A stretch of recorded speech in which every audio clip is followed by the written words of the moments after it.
नमस्ते, मैं सिमरन होरा आन की संस्थापक हूँ।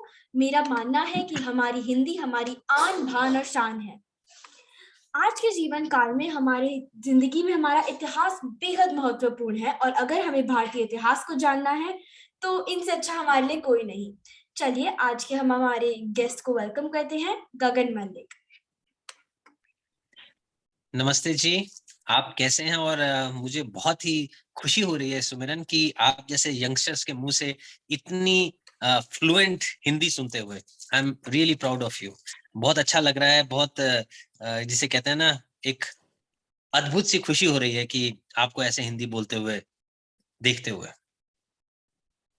धन्यवाद महोदय, आज यहाँ हमारे साथ होने के लिए हम बहुत बहुत धन्यवाद करते हैं आपका। तो अगर आप चाहें तो हम शुरू करें। हाँ जी, आप बिल्कुल शुरू कर सकते हैं। मेरा सबसे प्रथम प्रश्न आपसे यह है, क्योंकि आप बौद्ध धर्म का पालन करते हैं, क्यों ना आप हमें कुछ सिद्धांतों या दिनचर्याओं के बारे में बताएं और यह कि हमारे आज की जिंदगी में, दैनिक जिंदगी में हम पालन कर सकते हैं बिना बौद्ध धर्म को को मानने की परवाह किए बिना।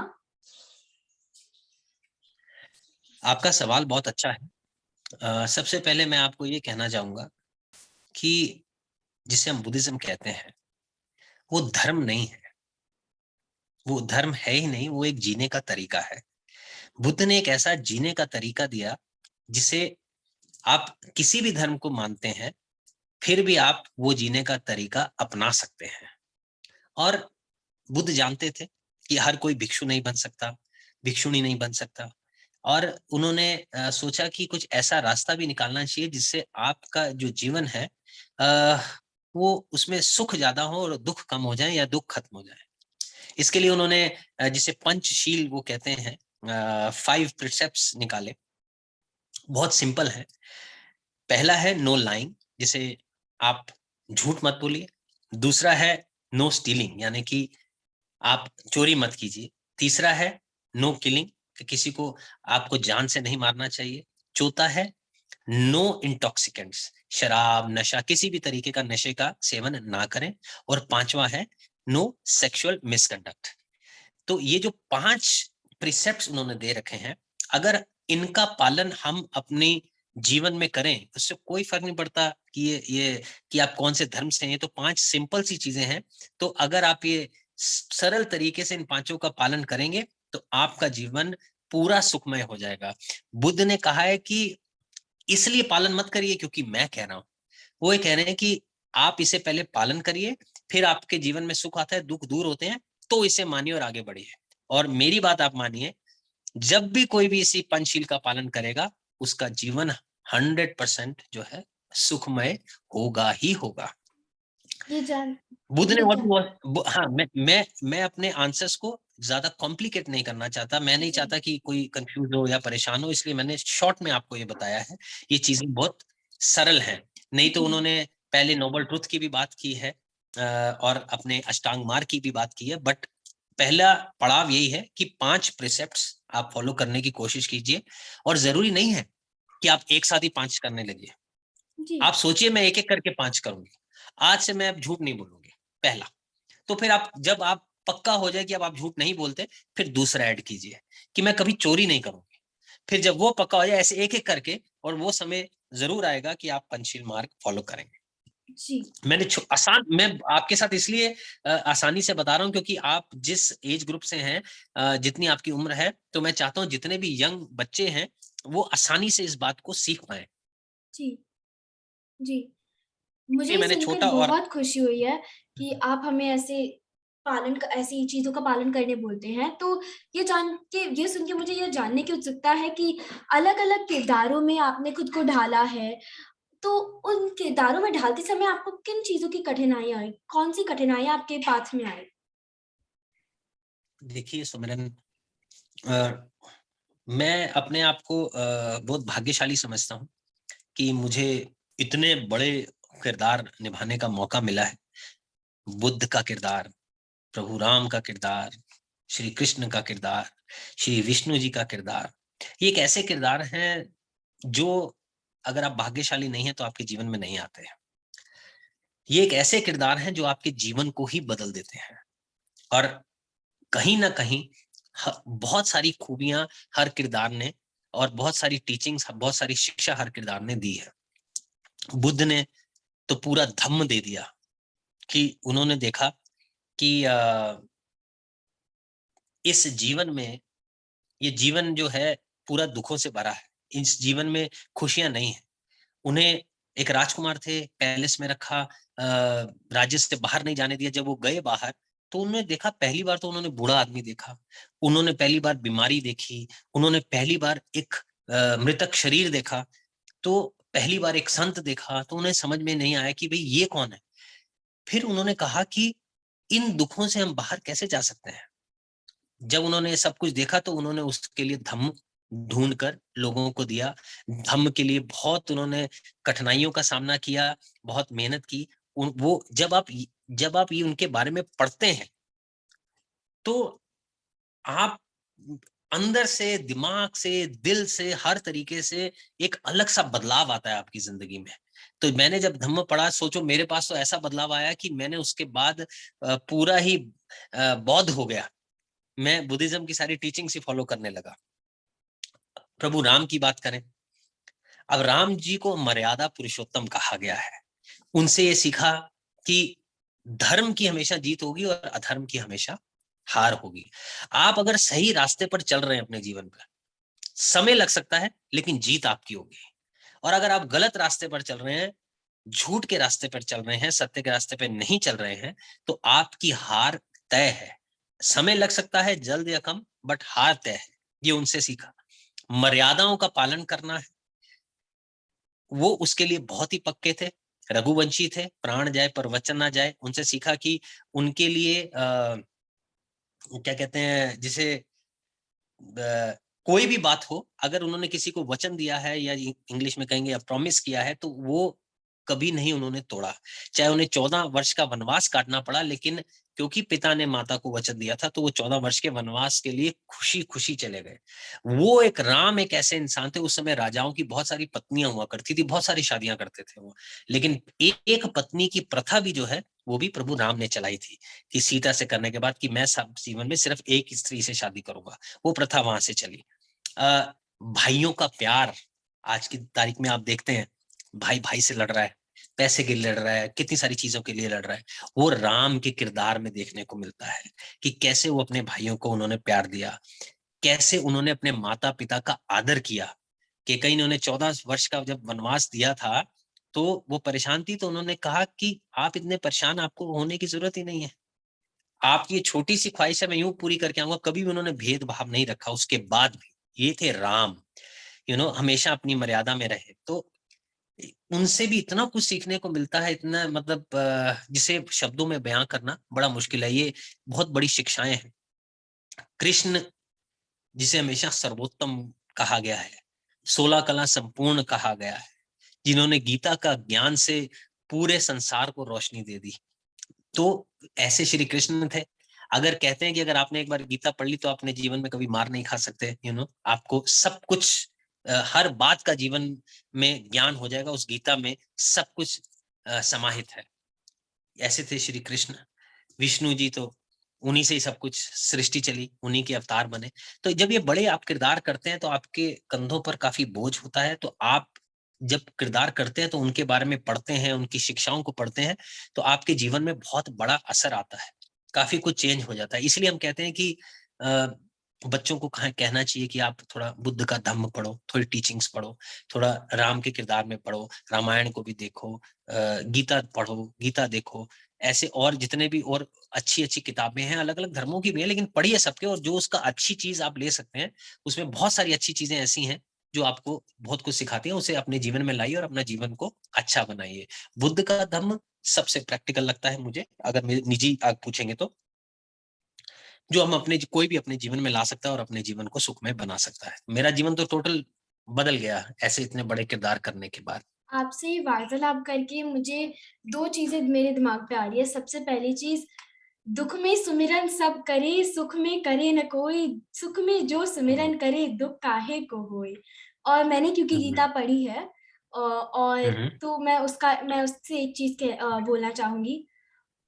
ऊर्ध्वमूलमधश्चाकम् अश्वत्थं प्राहुरव्ययम् छन्दांसि यस्य पर्णानि यस्तं वेद स वेदवित् अधश्चोर्ध्वं प्रसितास्तस्य शाखाः गुणप्रवृद्धा विषयप्रवालाः अधश्च मूलान्यनुसन्ततानि कर्मानुबन्धीनि मनुष्यलोके।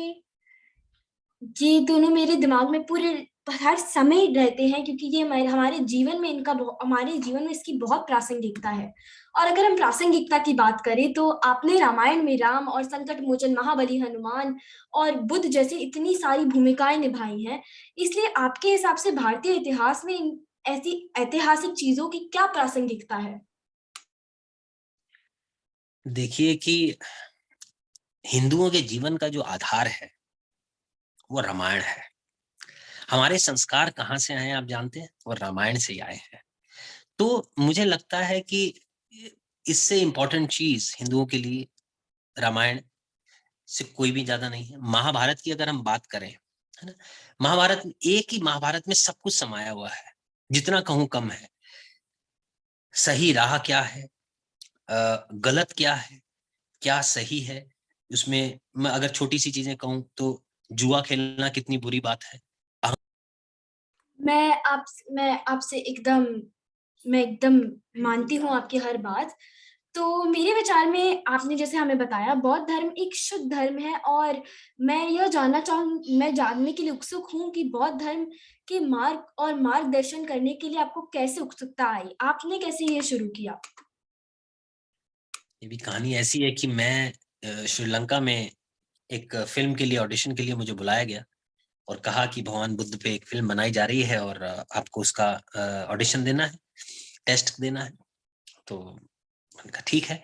तो करीबन 300 लड़कों का टेस्ट लिया गया उसके लिए, और काफी कड़ी मेहनत के बाद करीबन 3 महीने के बाद एक राउंड क्लियर, फिर अगला पड़ाव, काफी पड़ाव पार करते करते एक ऐसा समय आया कि हम 3 लड़के रह गए, और फिर हम 1 महीना श्रीलंका में रहे, और उसके बाद मैं उस किरदार के लिए चुन लिया गया, बुद्ध के किरदार के लिए या सिद्धार्थ के किरदार के लिए। तो अब जब ये इतना बड़ा कोई किरदार करते हैं तो ये बहुत जरूरी है कि आप उस किरदार के बारे में पढ़ें। और जैसे ही मैंने वो किरदार पढ़ा, और जब किरदार पढ़ रहा था, उनकी जीवनी पढ़ रहा था, तो उसमें उनका पूरा धम्म भी आ गया। एक किताब है ओल्ड पाथ वाइट क्लाउड्स, एक मोस्ट वेनेबल थिच हार्ट नन है, बहुत फेमस मंक है, वियतनामीज मंक है, लेकिन वो फ्रांस में रहते हैं। उन्होंने एक किताब लिखी है और उसमें सब कुछ है बुद्ध के बारे में और उनके धम्म के बारे में। जब मैंने पढ़ा और मुझे लगा कि इतना प्रैक्टिकल क्या कोई धर्म हो सकता है, उन्होंने जो बातें कही हैं इतनी साफ और स्पष्ट कही हैं, जहां पर सुपरस्टिशंस की कोई जगह नहीं है, कोई पाखंड नहीं है, सब कुछ साफ दिखता है। जब मैंने ये सारी चीजें देखी तो मुझे लगा ये एक ऐसा खजाना है जिसे मुझे जाने नहीं देना चाहिए अपने जीवन से। मैं भाग्यशाली हूं, मुझे ये मिल गया है और इसे मैं हमेशा के लिए पकड़ के अपने पास रखना चाहता हूँ। और वो दिन है, आज का दिन है, जब फिल्म बनी, फिल्म हिट हुई।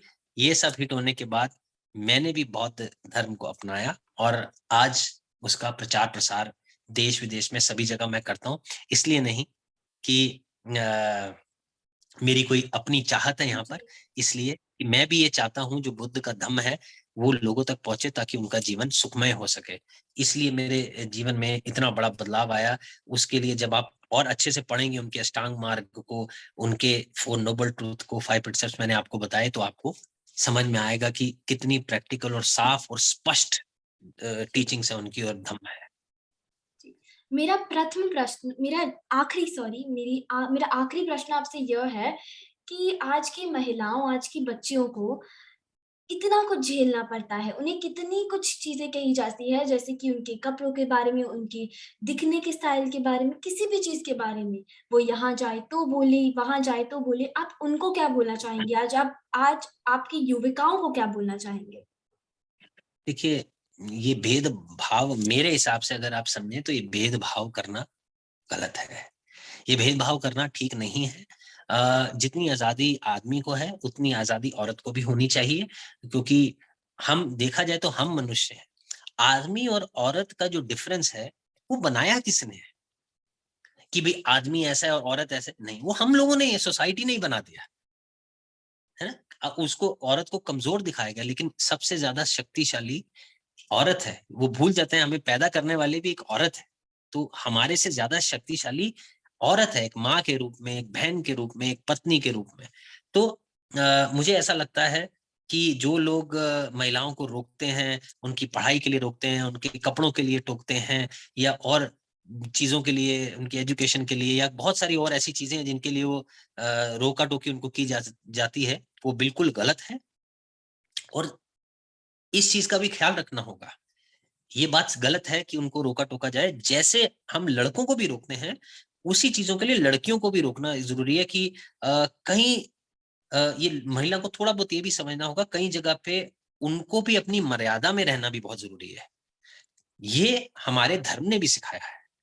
ऐसा नहीं है कि अगर आप मर्यादा में नहीं रहेंगे तो आपको एक सबसे सुंदर एक शरीर बनाया है महिला का, आपकी सुंदरता उसको ढकने में है, उसको ज्यादा से ज्यादा दिखाने में नहीं है, ये मेरा मानना है। कई बार क्या होता है, मर्यादा में जो चीज सुंदर लगे वो लगे, कई बार बहुत ज्यादा हो जाता है, वो चाहे वो लड़का हो या लड़की हो, दोनों के लिए गलत है।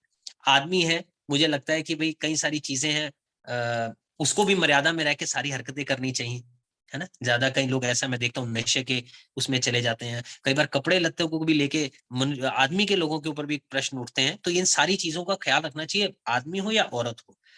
कोई भी चीज अगर मर्यादा के बाहर जाएगी तो वो गलत होगी। लेकिन डिफरेंस की बात करें आदमी और औरत के, मुझे लगता है कि दोनों एकदम बराबर हैं, और एक बराबर की नजर से उन दोनों को देखना चाहिए। और आने वाले समय में वो दिन दूर नहीं होगा जब ये सारे जो डिफरेंस हैं वो खत्म हो जाएंगे। और जो माँ बाप टोकते हैं, प्लीज कोशिश करिए कि मैं नहीं चाहता कि अपने नो लड़की को अलग नजर से देखें या लड़के को अलग नजर से देखें। मुझे ऐसा लगता है कि बराबर की आजादी दोनों को मिलनी चाहिए। जी, मैं मानती हूँ आपकी ये बात। अब जिसको जो पहनना है वो पहने, और सबको इक्वालिटी में बिलीव करना चाहिए, समानता, लैंगिक समानता में बिलीव करना चाहिए।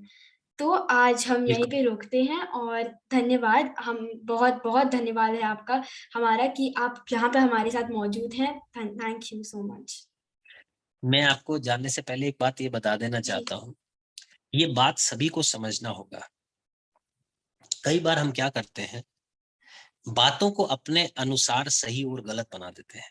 अगर आपकी चाहत है किसी चीज को सही बनाना तो आप सही बना देते हैं, आपकी चाहत हो उसको गलत बनाना तो आप गलत बना देते हैं। आदमी है, अगर वो कहता है कि अरे मैं विस्की पीता हूँ, एक दिन में 2 पैक पीने में क्या गड़बड़ है, कोई फर्क नहीं पड़ता, पी लिया, लेकिन वो गलत बात गलत ही रहेगी, उसको सही नहीं कर सकते हैं। ऐसे ही चाहे वो लड़का है या लड़की, लड़की अगर कोई चीज गलत करती है तो गलत गलत ही रहेगी, उसे उसको अपने टोकना मायने में चाहिए। आप, जी। हाँ, अपने मायने में उसे अपने आप ठीक मत बनाइए। ये ध्यान रखिए, हमारी अंदर जो हमारा इनर सेल्फ है वो हमें बता देता है कि क्या चीज सही है और क्या गलत है। इसलिए अपने आप से बात करिए तो आपको सही उत्तर आपके सामने आ जाएगा। यही मेरा आज का मैसेज है। धन्यवाद। बहुत अच्छा लगा आपसे बात करके सुमिरन, आप इतने इंटेलिजेंट है, इतनी सी कम उम्र में। मैं बहुत ही ज्यादा खुश हुआ, और मैं जिसे कहते हैं ना, मुझे बहुत ही प्राउड फील हो रहा है